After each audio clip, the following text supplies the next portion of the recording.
Wait, how should I drop it? This way or this way? Because I don't want it to hurt you. I think I have an idea. So when looking at this problem, we need to look at drag, because when you drop a book on its different sides, the cross-sectional area changes. So as we look at drag,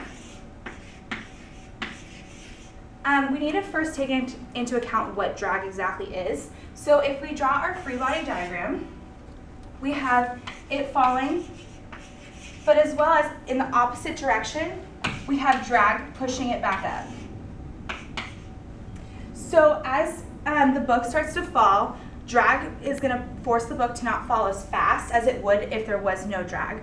So since drag is in the opposite direction of velocity, it also increases in magnitude as the object speed increases. So the faster the book drops, the more drag that there is.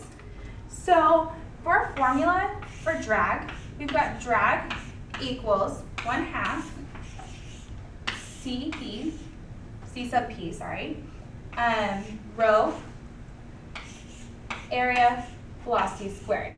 So for our C sub P, this depends on the shape of the object, but for this situation, we can use the value of C sub P for everyday moving objects, which is just going to be 1/2. And then our rho is going to be, in this case, the density of air, which is 1.29 kilograms per meter cubed. Now, our area is going to depend on which way we hold the book. So for right now, we're just going to write cross-sectional area.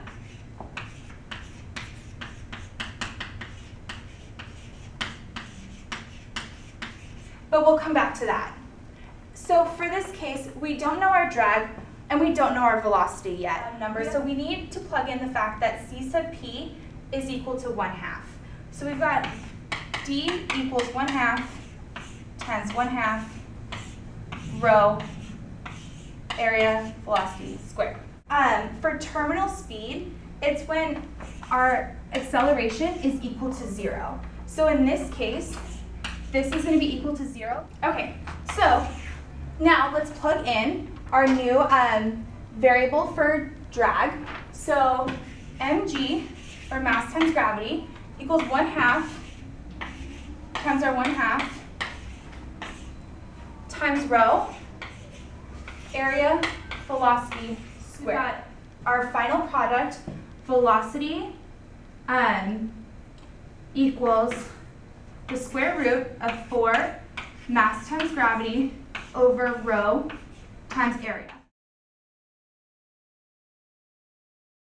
So as we found before, the equation for velocity in this case would be the square root of 4 mg divided by rho, which is density of air, and times area.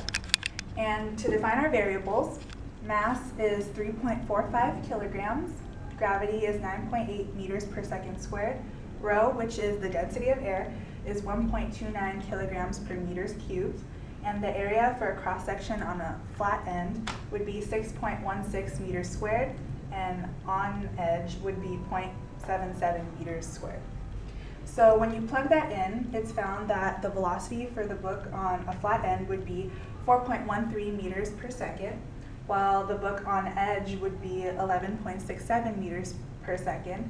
So clearly it shows that the book should be dropped on a flat end because the velocity is much lower.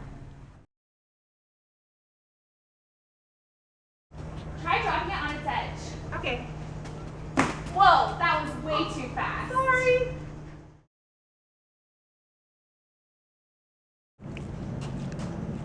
That was much better. Thanks, girl. You're welcome. For this specific scenario, we probably had to be standing from a higher height because since terminal velocity can be reached when acceleration equals 0, the drag would have to be larger to balance out drag and acceleration.